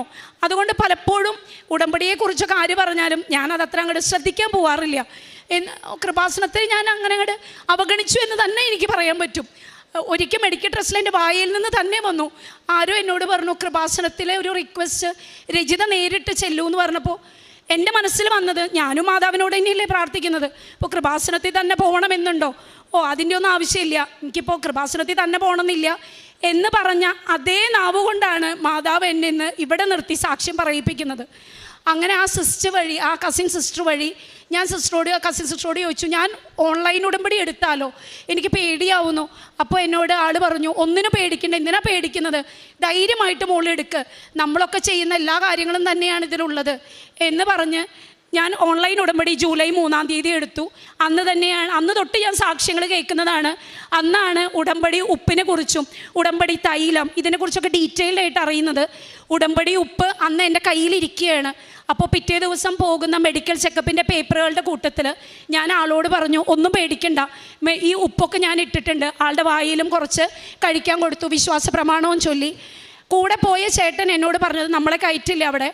ആ ഡോക്ടേഴ്സ് പറഞ്ഞത്, ഒത്തിരി ഡിപ്പാർട്ട്മെൻറ്റിൽ നിന്നുള്ള ഡോക്ടേഴ്സ് ഉണ്ടായിരുന്നു, ന്യൂറോ ഉണ്ടായിരുന്നു, ജനറൽ ഫിസിഷ്യൻ ഉണ്ടായിരുന്നു, അങ്ങനെ പലരും ഉണ്ടായിരുന്നു. അവർ പറഞ്ഞത്, ആൾ സക്സസ് ആയി കംപ്ലീറ്റ് ചെയ്തു നമ്മുടെ ഇൻ്റർവ്യൂ സെഷൻ, ജോലിയിൽ കണ്ടിന്യൂ ചെയ്തോളൂ എന്ന് പറഞ്ഞു. അങ്ങനെ നമ്മൾക്ക് ജോലിയിൽ തിരിച്ച് കയറാൻ പറ്റി. അന്ന് മുതൽ ഞങ്ങളുടെ ജീവിതത്തിൽ, അല്ലെങ്കിൽ എൻ്റെ ജീവിതത്തെ മാതാവ് എന്താ പറയുക, അടിമുടി മാറ്റിമറിക്കാനായിട്ട് തുടങ്ങി. പിന്നെ ഞങ്ങൾക്ക് ഒരുപാട് കാശ് 2 ഹോസ്പിറ്റലുകളിലായിട്ടുണ്ടായി. അപ്പോൾ നമ്മൾ ഇൻഷുറൻസ് ഒരെണ്ണം ഉണ്ടായിരുന്നു, 6 മാസമേ ചേർന്നിട്ടായിട്ടുണ്ടായിരുന്നുള്ളൂ. ഇൻഷുറൻസുകാർ റിജക്റ്റ് ചെയ്തു, 10 പൈസ പോലും തരില്ല. കാരണം അവരുടെ കണ്ടുപിടുത്തത്തിൽ ഇത് കൊളസ്ട്രോൾ കൊണ്ട് ഉണ്ടായതാണെന്ന് അവർ വരുത്തി തീർക്കാൻ നോക്കി. ലാസ്റ്റ് അവരുടെ ഹെഡ് ഓഫീസിൽ നിന്ന് വരെ വിളിച്ച് എന്നോട് പറഞ്ഞു, മാമിന് ഇനി കേസിന് പോവാം, ഈ കാശ് 10 പൈസ കിട്ടലുണ്ടാവില്ല. അന്ന് ഞാനൊരു സാക്ഷ്യം കേട്ടു. ഒരു കുട്ടി പറയുകയാണ്, ഈ മാതാവിൻ്റെ പടത്തിൽ ഡേറ്റ് ഇട്ട് പ്രാർത്ഥിക്കാറുണ്ട് ആ കുട്ടിയെന്ന്. അപ്പോൾ ഞാനും ഒരു ഡേറ്റ് ഇട്ട് മാതാവിനോട് പറഞ്ഞു. എനിക്ക് ഈ പാട്ടുകളിലെ ലിറിക്സൊക്കെ ഞാൻ ശ്രദ്ധിക്കുന്ന കൂട്ടത്തിലാണ്. അപ്പോൾ ഒരു പാട്ടിൽ ഞാൻ കേട്ടിട്ടുണ്ട്, ഞങ്ങൾ തന്നെ അഭിഭാഷകയായി പ്രാർത്ഥിച്ചിടണമേ അമ്മേന്ന്. അപ്പോൾ ഞാൻ ആൾ ജോലിക്ക് പോയി കഴിഞ്ഞപ്പോൾ ഞാൻ കരഞ്ഞു തന്നെ പ്രാർത്ഥിച്ചു. വേറെ വക്കീലിനൊന്നും വെക്കാൻ എൻ്റെ കയ്യിൽ കാശില്ല, മാതാവ് തന്നെ എനിക്കൊരു വഴി കാണിച്ചു തരണം. ഞാൻ ഓഗസ്റ്റ് 2 എന്ന് പറഞ്ഞൊരു ഡേറ്റ് ഞങ്ങളുടെ വീട്ടിലുള്ള പടത്തിൽ ഞാൻ പെൻസിൽ കൊണ്ട് എഴുതിയിട്ടു. വിശ്വസിക്കുമെന്ന് എനിക്ക് അറിഞ്ഞുകൂടാ. സെപ്റ്റംബർ 2-ാം തീയതി ഞങ്ങൾക്ക് സ്കൂൾ തുറക്കുകയാണ്. അപ്പോൾ ഓഗസ്റ്റ് 29-നൊക്കെ ഞങ്ങൾക്ക് പ്രിപ്പറേഷൻ വർക്ക്സാണ്. അന്ന് ഒരു തിങ്കളാഴ്ച ഞാൻ പോകുമ്പോൾ ഞങ്ങളുടെ ഈ ഇൻഷുറൻസ് ഏജൻറ്റിൻ്റെ മെസ്സേജ് വന്നു. അപ്പോൾ ഞാൻ വിചാരിച്ചു വീണ്ടും ഡിനൈ ചെയ്തു എന്നൊരു മെസ്സേജ് ആയിരിക്കും, ഇനിയിപ്പോൾ അത് നോക്കേണ്ട കാര്യമൊന്നുമില്ലല്ലോ എന്ന് വിചാരിച്ചു. ഓഗസ്റ്റ് 2-ന് തന്നില്ലല്ലോ മാതാവ്, എന്നാൽ പിന്നെ എനിക്കൊന്നും തരികയില്ല എന്നാണ് എൻ്റെ ഉള്ളിൽ. എന്തായാലും മനസ്സിൽ തോന്നി അതൊന്ന് ഓപ്പൺ ചെയ്തു. ഞാൻ നോക്കി 50,000 രൂപയുണ്ട്. എന്നാലും എനിക്കൊരു സന്തോഷം തോന്നി. മാതാവ് ഞാൻ പറഞ്ഞിട്ട് 5 ലക്ഷമായിരുന്നു ഞങ്ങളുടെ ഇൻഷുറൻസ്, 5 ലക്ഷവും തരണം എന്നാണ് മാതാവിനോട് ഞാൻ പ്രാർത്ഥിച്ചത്. അപ്പം ഞാൻ മാതാവിനോട് തന്നെ പറഞ്ഞു, കുറച്ച് അതിമോഹമല്ലേ, 5 ലക്ഷമൊക്കെ വേണമെന്ന്, 6 മാസം ആയിട്ടുള്ളൂ ഇൻഷുറൻസ് എടുത്തിട്ട്, സാരമില്ല, 5 ലക്ഷം ചോദിച്ച് എനിക്ക് നീ 50,000 തന്നില്ലേ, എനിക്ക് ഹാപ്പിയാണ് എന്ന് പറഞ്ഞ് ഈ ഇൻഷുറൻസ് ഏജൻറ്റ് അയച്ച സ്ക്രീൻഷോട്ട് ഞാൻ എൻ്റെ സിസ്റ്റർക്കും ആളുടെ സിസ്റ്റർക്കും ബ്രദർ ഇൻ ലോയ്ക്ക് അയച്ചു കൊടുത്തു. പിന്നെ തുടരെ ഇവരൊക്കെ എന്നെ വിളിക്കുകയാണ്. ഫോൺ അറ്റൻഡ് ചെയ്തപ്പോൾ എന്നോട് ചോദിച്ചു, നിനക്ക് എന്താ നിൻ്റെ മെമ്മറിക്ക് വല്ല പ്രശ്നം ബാധിച്ചു? അത് 50,000 അല്ല മോളെ, അത് 5 ലക്ഷവും അവരനുവദിച്ച് തന്നേക്കാണെന്നാണ് പറഞ്ഞതെന്ന്. ഞാൻ തന്നെ, അതായത് ഈ ഇൻഷുറൻസ് ഏജൻസി ഓഫീസ് തന്നെ ഞെട്ടിപ്പോയി. വെറും 6 മാസം ഇൻഷുറൻസ് എടുത്തിട്ടുള്ള എനിക്ക് 5 ലക്ഷവും ഇത്രയും നാൾ റിജക്റ്റ് ചെയ്ത ഒരു കമ്പനിക്കാർ പെട്ടെന്നൊരു ദിവസം 5 ലക്ഷം എങ്ങനെ അനുവദിച്ചു? അവർക്കൊന്നും ഉത്തരമില്ലെങ്കിലും എനിക്ക് നല്ല ഉത്തരമുണ്ട്, എൻ്റെ കൃപാസന മാതാവ് തന്നെ തന്നതാണ്. അന്ന് തൊട്ട് ഞങ്ങളുടെ ജീവിതത്തിൽ ഒത്തിരി പരീക്ഷണങ്ങൾ. പക്ഷേ ഇവിടെ കേൾക്കുന്ന ഓരോ സാക്ഷ്യവും അച്ഛൻ്റെ ഓരോ സ്പീച്ചും എന്നെ ഒരുപാട് മോട്ടിവേറ്റ് ചെയ്തു. ഒരു കുടുംബ പ്രാർത്ഥനയുടെ കൊന്തൊക്കെ തന്നെയേ ഞാൻ എത്തിക്കുള്ളൂ. ഭർത്താവ് ഭയങ്കരമായിട്ട് കൊന്തെത്തിക്കുന്ന ആളാണ്. അപ്പോൾ എൻ്റെ സിസ്റ്റർ എന്നോട് പറയാറുണ്ട്, ഭർത്താവ് സമ്പാദ്യത്തിൻ്റെ കാര്യത്തിൽ കാശ് വെച്ച് സമ്പാദിക്കുന്നതിൽ ആൾ അത്ര മിടുക്കനൊന്നും അല്ലെങ്കിലും കൊന്തെത്തിച്ച് മാതാവിൻ്റെ അടുത്ത് ഒരുപാട് അനുഗ്രഹം ആൾ വാങ്ങിച്ചു. ആ അനുഗ്രഹമാണ് ഇപ്പോൾ ഇങ്ങനെ എഴുന്നേറ്റ് നിൽക്കുന്നത്. ആ അസുഖം വന്ന് 3 മാസം കഴിഞ്ഞാൽ എന്തെങ്കിലും പറയാൻ പറ്റുള്ളൂ എന്ന് മെഡിക്കൽ സയൻസ് പറഞ്ഞ സ്ഥാനത്ത് 3 മാസം കഴിഞ്ഞപ്പോൾ നല്ല മിടുക്കനായിട്ട് എൻ്റെ ഭർത്താവ് ജോലിക്ക് പോകാൻ തുടങ്ങി. എല്ലാ മനുഷ്യനെയും പോലെ എല്ലാ കാര്യങ്ങളും ചെയ്യാൻ തുടങ്ങി. സംസാരത്തിനുള്ളൊരു ചെറിയൊരു ബുദ്ധിമുട്ടുണ്ട് എന്നുള്ളത് മാത്രമേ ഉള്ളൂ. പിന്നെ ഞങ്ങളുടെ ലൈഫിൽ ഇങ്ങനെ പരീക്ഷണങ്ങൾ വരുമ്പോഴും ഇവിടുത്തെ സാക്ഷ്യങ്ങൾ, അച്ഛൻ്റെ പഴയ സ്പീച്ചിൽ, ഉടമ്പടിയിലിരിക്കുമ്പോൾ നിങ്ങൾക്ക് ഒരുപാട് പരീക്ഷണം വരും, പക്ഷെ നിങ്ങൾ വീണു പോവില്ല. അത് തന്നെയായിരുന്നു എനിക്കുണ്ടായത്. ഞങ്ങൾക്ക് സാമ്പത്തികമായി പെട്ടെന്ന് വന്ന ഈ ഒരു പ്രതിസന്ധിയിൽ കുവൈറ്റിൽ നിന്നും ഒരുപാട് പേര് നമ്മൾ വിചാരിക്കാത്ത, നമ്മളിനി എന്ത് ചെയ്യും കാശിനെന്ന് ആലോചിച്ച് നിൽക്കുമ്പോഴായിരിക്കും ഓരോരുത്തർ, ടീച്ചറെ ഇന്ന ഭാഗത്തുനിന്ന് പള്ളിയുടെ ഒരു സംഘടനയുണ്ട്, അപ്പോൾ നമ്മൾക്ക് ഇന്നത് വേണ്ട പോലെ ചെയ്യാം. അപ്പോൾ നമ്മളൊന്ന് സങ്കടപ്പെടുമ്പോഴേക്കും മാതാവ് മറ്റേ വശത്ത് ആശ്വാസവുമായിട്ട് എത്തിക്കഴിഞ്ഞു. അങ്ങനെ നമ്മൾ 9-ാം തീയതി ഇവിടെ റിവ്യൂവിന്, ഈ മാസം 6 മാസം കഴിയുമ്പോൾ റിവ്യൂ ചെയ്യാൻ പറഞ്ഞിരുന്നു. അങ്ങനെ മെഡിക്കൽ ട്രസ്റ്റിൽ വരാൻ ഒക്ടോബർ 9-ന് ടിക്കറ്റ് എടുത്തു. അപ്പോൾ ഞാനിങ്ങനെ പ്രാർത്ഥിക്കുന്നുണ്ട്. അപ്പോൾ അച്ഛൻ പറയാറുണ്ട്, കൃപാസനത്തിൽ കാല് കുത്തണമെങ്കിൽ വരെ അതിനൊരു അനുഗ്രഹം വേണമെന്ന്. അപ്പോൾ ഞാനത് മനസ്സിൽ വിചാരിച്ച് ഭയങ്കര പേടിയുണ്ടായിരുന്നു എനിക്ക്. മാതാവിൻ്റെ അടുത്ത് ഇത്രയും നാൾ കാണിക്കാത്ത ഭക്തി ഒരാവശ്യത്തിന് ഓടി വന്നു എന്ന് മാതാവിന് തോന്നല്ലേ, എനിക്ക് കൃപാസനത്തിൽ വരണമെന്ന് ഉള്ളുരുകി തന്നെ പ്രാർത്ഥിച്ചു. പക്ഷേ ഞങ്ങൾ എയർ ഇന്ത്യ എക്സ്പ്രസ് ആണ് ബുക്ക് ചെയ്തിരുന്നത്. 2 ദിവസം മുന്നേ 7-ാം തീയതി നമ്മൾ അറിയുകയാണ് എയർ ഇന്ത്യ എക്സ്പ്രസിൻ്റെ ആ ഫ്ലൈറ്റ് അവർ ക്യാൻസൽ ചെയ്തു എന്ന്. നമ്മൾക്ക് ആകെ 10 ദിവസത്തെ ലീവാണ് നമ്മൾ അപ്ലൈ ചെയ്തിരുന്നത്. അത് സാങ്ഷൻ ആവുകയും ചെയ്തിരുന്നു. 2 ദിവസം വീണ്ടും കഴിഞ്ഞു. സെയിം റേറ്റിൽ. ഇനി ക്രിസ്മസ് ആയാൽ റേറ്റുകളൊന്നും നമ്മുടെ കയ്യിൽ നിൽക്കില്ല. മാതാവ് എന്ത് ചെയ്യും എന്ന് ആലോചിക്കുമ്പോഴേക്കും സെയിം ഫ്ലൈറ്റ് തന്നെ അവർ റീഷെഡ്യൂൾ ചെയ്തു ബുധനാഴ്ചയ്ക്ക്.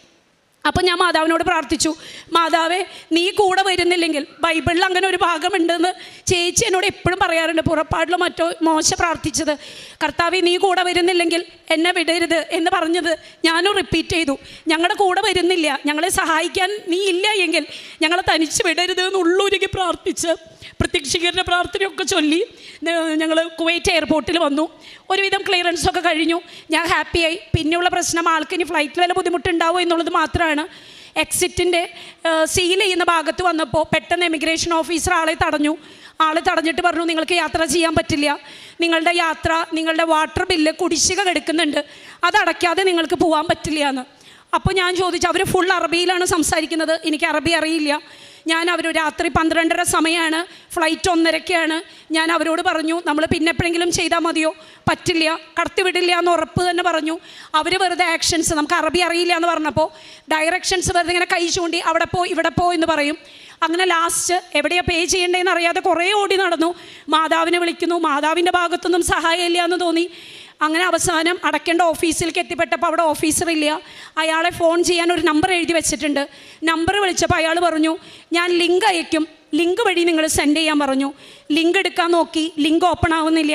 സമയം വീണ്ടും പോയിക്കൊണ്ടിരിക്കുകയാണ്. അറബി അറിയുന്നില്ല. അയാളും അറബിയിലാണ് കൂടുതൽ കാര്യങ്ങളും പറയണത്. ഒറ്റ കാര്യം ഞാൻ മാതാവിനോട് പറഞ്ഞുള്ളൂ, എന്നെ പരീക്ഷിക്കണ്ട, എനിക്ക് വന്നേ പറ്റൂ കൃപാസനത്തിൽ, സാക്ഷ്യം പറയാതെ ഞാൻ തിരിച്ചു പോരില്ല.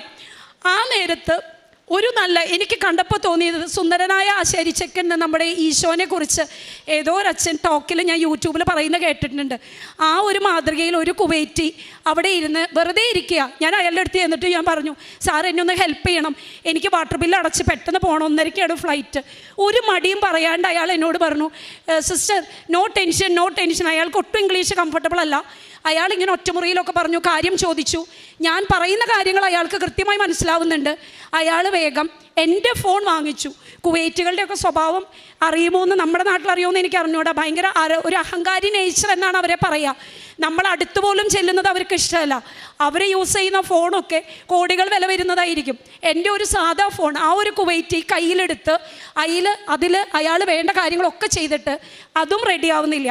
അപ്പോൾ എന്നോട് അവർ പറഞ്ഞു, അയാൾ എന്നോട് ചോദിച്ചു, സിസ്റ്ററുടെ കയ്യിൽ ക്യാഷ് ആയിട്ടുണ്ടാവോ? അപ്പോൾ ഞാൻ പറഞ്ഞു, ക്യാഷ് ഉണ്ട്, കുവൈറ്റ് ദിനാറുണ്ട്. അപ്പോൾ അയാൾ എന്നോട് പറഞ്ഞു, ഞാൻ ചോദിക്കാതെ തന്നെ അയാൾ എന്നോട് പറഞ്ഞു, ഞാനൊരു കാര്യം ചെയ്യാം, എൻ്റെ അക്കൗണ്ടിൽ നിന്നും നിങ്ങൾക്ക് വേണ്ടി ഞാൻ പേ ചെയ്യാം, നിങ്ങൾ കുവൈറ്റ് ദിനാറായിട്ട് എൻ്റെ കയ്യിൽ തന്നാൽ മതി എന്ന് പറഞ്ഞു. ഓൺ ദ സ്പോട്ട് അയാൾ കാര്യങ്ങൾ ചെയ്തു. ഞാൻ ക്യാഷ് കൊടുത്തു. കറക്റ്റ് ബോർഡിങ് സ്റ്റാർട്ട് ചെയ്തതും ഞങ്ങൾ ലൈനിലെത്തി. സുഖമായി ഞങ്ങൾ ഇവിടെ വന്നു. മെഡിക്കൽ ട്രസ്റ്റിൽ വെള്ളിയാഴ്ച പോയി. ഡോക്ടർ പറഞ്ഞു, നോർമൽ ഹെൽത്തി മാനാണ്, ഇനി ഒരു പ്രശ്നവും ഇല്ല, എല്ലാം പണ്ടത്തെ പോലെ തന്നെ ചെയ്യാം. ആളും ഹാപ്പിയായി. അങ്ങനെ ഞങ്ങൾ ഇന്ന് അവിടെ നിന്ന് പോരുമ്പോഴേ നമ്മൾ ഡിസൈഡ് ചെയ്തിട്ടുണ്ട്, തിങ്കളാഴ്ച ഉടമ്പടി എടുത്തിട്ട് എനിക്ക് സാക്ഷ്യം പറഞ്ഞേ ഞാൻ പോരൂ എന്നുള്ളത്. അതിനുവേണ്ടി മാതാവിനോട് ഒരുപാട് പ്രാർത്ഥിച്ചൊരുങ്ങി. അച്ഛൻ പറയുന്ന പോലെ വെറുതെ ഒന്നും മാതാവിൻ്റെ അടുത്തേക്ക് മാതാവ് എത്തിക്കില്ല. പിന്നെ എനിക്ക് കിട്ടിയ ഒരു അനുഗ്രഹം എന്ന് പറയുന്നത്, ഒരു കുടുംബ പ്രാർത്ഥനയിലെ കൊന്ത തന്നെ എങ്ങനെയെങ്കിലുമൊക്കെ എത്തിച്ച് അവസാനിപ്പിക്കുന്ന ദിവസങ്ങൾ എൻ്റെ ജീവിതത്തിൽ പലപ്പോഴും ഉണ്ടായിട്ടുണ്ട്. ഞാൻ ഈ സാക്ഷ്യങ്ങൾ കേട്ടിട്ട് എന്നും 3 മണിക്ക് എഴുന്നേറ്റ് 4 മണിക്കുള്ളിൽ 4 ജപമാലയും ചൊല്ലി, പ്രത്യക്ഷീകരണ പ്രാർത്ഥനയും ചൊല്ലി, ആൾ പോയതിന് ശേഷം കരുണക്കൊന്തയും എത്തിച്ചിട്ടാണ് ഞാൻ ജോലിക്ക് പോകാൻ തുടങ്ങിയേക്കുന്നത്. അതുപോലെ ബൈബിൾ റീഡിങ് ഞങ്ങൾക്ക് ഉണ്ടായിരുന്നു 1/2 hour. എന്നാലും കുറച്ചുകൂടി ഇഷ്ടപ്പെട്ടുകൊണ്ട് വായിക്കാൻ തുടങ്ങി. അങ്ങനെ പിന്നെ ഞാൻ ചെയ്യുന്ന ഒരു കാരുണ്യ പ്രവൃത്തിയാണോ എന്താണെന്ന് എനിക്കറിഞ്ഞൂടാ. കൃപാസനത്തെക്കുറിച്ച് എതിർക്കാൻ പറയുന്നവരോട് ഞാൻ ഒരുപാട് തർക്കിക്കാൻ തുടങ്ങി. ഞാൻ അവരെ പറഞ്ഞ് മനസ്സിലാക്കി, എനിക്കുണ്ടായിരുന്നൊരു ധാരണ മറ്റുള്ളവരിൽ വരരുത് എന്ന് വിചാരിച്ച്. ഇവിടെയുള്ളത് തട്ടിപ്പൊന്നുമല്ല, മാതാവിൽ കേന്ദ്രീകരിച്ച് സുവിശേഷത്തിൽ പറയുന്ന കാര്യങ്ങൾ അച്ഛൻ കൃത്യമായി പറഞ്ഞു തരുന്നു. വിശ്വസിച്ചാൽ നീ ദൈവമഹത്വം ദർശിക്കുമെന്ന് പറഞ്ഞിട്ടില്ലേ എന്ന് ബൈബിളിൽ പറഞ്ഞതൊക്കെ കൃത്യമായിട്ട് ഞങ്ങളുടെ ജീവിതത്തിൽ വന്നത് ഞാൻ എല്ലാവർക്കും, അറിയുന്നവരിൽ എല്ലാവർക്കും ഞാൻ പറഞ്ഞു കൊടുക്കുന്നുണ്ട്. എൻ്റെ ഹസ്ബൻഡിൻ്റെ സർജറി ചെയ്ത ഡോക്ടർ അവസാനം എന്നോട് പറഞ്ഞത്, ഞാൻ പഠിച്ച മെഡിക്കൽ സയൻസ് അല്ല ഡെനീസിൽ പ്രവർത്തിക്കുന്നത് എന്നാണ്. അതിൽ നിന്നും ഞാൻ വായിച്ചെടുത്തത് ശാസ്ത്രം തോറ്റെടുത്ത് ദൈവശാസ്ത്രം വിജയിച്ചു എന്നുള്ളതാണ്. ആ സമയത്ത് ഞാനൊരു അച്ഛൻ്റെ ഒരു സ്പീച്ച് കേട്ടിരുന്നു. ആ സ്പീച്ചിൽ ആ അച്ഛൻ പറയുന്നത്, നമ്മൾ വിചാരിച്ച പോലെ കാര്യങ്ങൾ നടന്നില്ലെങ്കിൽ പിന്നെ നിങ്ങൾ സെലിബ്രേറ്റ് ചെയ്തോളാനാണ് പറയുന്നത്. പിന്നെ നടക്കാൻ പോകുന്നത് ദൈവത്തിൻ്റെ പ്ലാനുകളാണ്. സത്യമാണ്, ദൈവത്തിൻ്റെ പ്ലാനുകളാണ് ഇന്ന് ഈ നിമിഷം വരെ ഞങ്ങളുടെ ജീവിതത്തിൽ നടന്നുകൊണ്ടിരിക്കുന്നത്. ഇപ്പോൾ അത്യാവശ്യം നന്നായിട്ട് ഹസ്ബൻഡ് പ്രാർത്ഥനയൊക്കെ നല്ല ഫ്ലുവൻ്റ് ആയിട്ട് എത്തിക്കും. ദൈവമഹത്വത്തിന് കൂടുതൽ എല്ലാവരും അനുഗ്രഹങ്ങൾ ലഭിക്കട്ടെ എന്ന് പ്രാർത്ഥിച്ചുകൊണ്ട് എൻ്റെ ഈ സാക്ഷ്യം ഇവിടെ ഞാൻ ചുരുക്കുന്നു. മാതാവിനും ഈശോയ്ക്കും പ്രത്യേകം നന്ദി പറയുന്നു. ഞാനും എൻ്റെ കുടുംബവും എല്ലാ കാലങ്ങളിലും ഞങ്ങളെ കൊണ്ടാവുന്ന വിധത്തിൽ ഞങ്ങളുടെ ജീവിതത്തിലുണ്ടായ ഈ അനുഭവം എല്ലാവരിലേക്കും എത്തിക്കുമെന്ന് ഞങ്ങളൊക്കെ ഉറപ്പ് വിചാരിച്ചിട്ടുണ്ട്. ഈശോയ്ക്ക് ഉറപ്പ് കൊടുത്തിട്ടുണ്ട്. ജീവിതകാലം മുഴുവൻ ഈ ഉടമ്പടിയിൽ തുടരുമെന്നുള്ള ഉറപ്പും ഞാൻ മാതാവിന് ഓൺലൈൻ ഉടമ്പടിയിലേ കൊടുത്തിട്ടുണ്ട്. പുറപ്പാടിൻ്റെ പുസ്തകം 33:14 ഞാൻ തന്നെ നിന്നോട് കൂടെ വരികയും നിനക്ക് ആശ്വാസം നൽകുകയും ചെയ്യും. രജിത ഡെനീസ് എന്ന ഈ സഹോദരിയും ജീവിത പങ്കാളിയും കഴിഞ്ഞ കുറച്ച് നാളായി ഇവർ കടന്നുപോയ ജീവിതത്തിൻ്റെ വളരെ വലിയ ദുരന്തങ്ങളുടെയും അതിലും വലിയ ദൈവാനുഭവങ്ങളുടെയും സാക്ഷ്യമാണ് പരിശുദ്ധ കൃപാസന മാതാവിൻ്റെ തിരുനടയിൽ ഈ നിമിഷങ്ങളിൽ പങ്കുവച്ചത്. നമ്മളിങ്ങനെ ആദ്യം കേട്ടു തുടങ്ങുമ്പോൾ ഒരു രോഗാവസ്ഥ, അതിൻ്റെ ചികിത്സയുടെ പ്രശ്നങ്ങൾ, അത് മരണവക്ക് വരെ എത്തിയ ജീവിതം, അവിടുന്ന് അമ്മ മാതാവിൻ്റെ പ്രത്യേകമായ സംരക്ഷണയിലുള്ള തിരിച്ചുവരവ്, അതിൽ ആദ്യം ഉടമ്പടി പത്രം ആശുപത്രി കിടക്കയിൽ വയ്ക്കുന്നത്, ഉടമ്പടി തൈലം പുരട്ടി പ്രാർത്ഥിക്കുന്നത്, ഉടമ്പടി ഉപ്പ് കൊടുത്ത് ആരോഗ്യത്തിലേക്ക് കൊണ്ടുവരുന്നത്, ഉടമ്പടി തേൻ കൊടുത്തുകൊണ്ട് നാവിനെ ശക്തിപ്പെടുത്തി സംസാരശേഷിയിലേക്ക് കൊണ്ടുവരുന്നത്, അങ്ങനെ രോഗത്തിൻ്റെ സൗഖ്യത്തിലേക്ക് നയിച്ച ഓരോ കാര്യങ്ങളും 40 ദിവസങ്ങൾക്കുള്ളിൽ എഴുന്നേറ്റ് നടക്കുന്നതും, പിന്നീട് ഒരിക്കലും കിട്ടില്ലെന്ന് പറഞ്ഞ ഇൻഷുറൻസ് നിമിഷങ്ങൾക്കുള്ളിൽ ദിവസങ്ങൾക്കുള്ളിൽ അത് എത്രയായിരുന്നു ചേർന്നിരുന്നത് മുഴുവൻ തുകയും 5 ലക്ഷം രൂപയും ഇൻഷുറൻസ് ലഭിച്ചുകൊണ്ട് ആ ഒരു വലിയൊരു എപ്പിസോഡ്, ആ രോഗത്തിൻ്റെ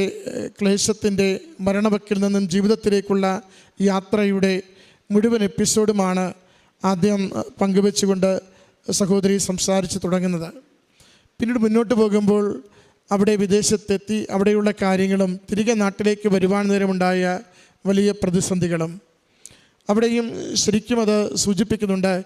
ദൈവദൂതൻ്റെ സംരക്ഷണം, സഹായികയായ സഞ്ചാരി മാതാവായ സമയത്തിന് മേൽ അധികാരമുള്ള അമ്മയുടെ പ്രത്യേകമായ ഇടപെടൽ, ആ മണിക്കൂറുകൾക്കുള്ളിൽ മിനിറ്റുകൾക്കുള്ളിൽ അകത്ത് എമിഗ്രേഷൻ അവിടെ ചെന്ന കാര്യങ്ങളെല്ലാം ശരിയാക്കി ബോർഡിങ്ങിൽ ആയി യാത്രയ്ക്ക് പുറപ്പെടേണ്ടവർക്ക് അവിടെയുള്ള വെള്ളക്കരം അടച്ചില്ല എന്നതിൻ്റെ പ്രശ്നം വന്നു ചേരുകയും അടയ്ക്കുവാൻ കയ്യിൽ പൈസയുണ്ട്, ലിങ്കിൽ അടയ്ക്കുവാനായിട്ട് അതും പൈസയുണ്ട്, അടയ്ക്കാനാവാത്തതും ഉദ്യോഗസ്ഥരെ കാണാനാവാത്തതുമായ വലിയ പ്രതിസന്ധിയിലകപ്പെടുമ്പോൾ മറ്റൊരു വ്യക്തി, ആ സ്വദേശി തന്നെ അത് ദൈവദൂതനെ പോലെ എല്ലാം ചെയ്തു കൊടുത്തുകൊണ്ട് യാത്ര കൃത്യതയോടുകൂടി നാട്ടിലേക്ക് വരുവാൻ സഹായിക്കുന്നു.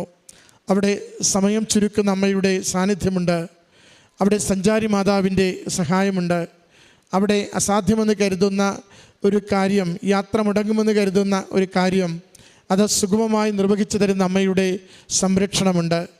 ഒരു ദിനം മുടങ്ങിയ യാത്ര 2-3 ദിവസം കഴിയുമ്പോൾ യാതൊരു ക്ലേശവും തടസ്സവുമില്ലാതെ തുടരുവാൻ വേണ്ടി പ്രതിസന്ധികളെയും അവിചാരിതമായ അനിശ്ചിതത്വങ്ങളെയും മാറ്റിത്തരുന്ന പരിശുദ്ധമ്മയുടെ സംരക്ഷണമുണ്ട്. എത്രയോ ഉടമ്പടിയുടെ ഓരോരോ കാര്യങ്ങളെയും എത്ര സുന്ദരമായിട്ട് നമുക്ക് ഈ സാക്ഷ്യത്തിൽ നിന്നിങ്ങനെ വായിച്ചെടുക്കുവാൻ പറ്റും. വലിയ അനുഗ്രഹം ഈ കുടുംബത്തിന് അമ്മ മാതാവും തിരുക്കുമാരനും നൽകിയെന്ന് സാക്ഷ്യപ്പെടുത്തുകയാണ്. സഹോദരി പറയുമ്പോൾ ഇടയ്ക്ക് സൂചിപ്പിക്കുന്നുണ്ട്, ജ്ഞാനത്തിൻ്റെ പുസ്തകം 16:12 ഞങ്ങളെ നിരന്തരം ബലപ്പെടുത്തിയത്, സൗഖ്യത്തിലേക്ക് നയിച്ചത്. ജ്ഞാനം 16:12 നമ്മൾ വായിക്കുന്നു, കർത്താവെ, മരുന്നോ ലേപന ഔഷധമോ അല്ല, എല്ലാവരെയും സുഖപ്പെടുത്തുന്ന അങ്ങയുടെ വചനമാണ് അവരെ സുഖപ്പെടുത്തിയത്. അതുകൊണ്ടാണ് സഹോദരി പറയുന്നത്, വൈദ്യശാസ്ത്രം തൊറ്റെടുത്ത്, വൈദ്യശാസ്ത്രത്തിന് ഒന്നും ചെയ്യുവാനില്ല എന്ന് പറയുന്നിടത്ത് ദൈവശാസ്ത്രം വിജയിക്കുന്നു. ദൈവത്തിൻ്റെ കരബലം കാണുന്നു, അമ്മ മാതാവിൻ്റെ ഇടപെടൽ അറിയുന്നു, അമ്മയുടെ സംരക്ഷണയിൽ ജീവിതത്തെ സുരക്ഷിതമാക്കുന്നു, കുടുംബത്തെ സുരക്ഷിതമാക്കുന്നു, സഹോദരന് ആരോഗ്യം കൈമാറുന്നുവെന്ന്.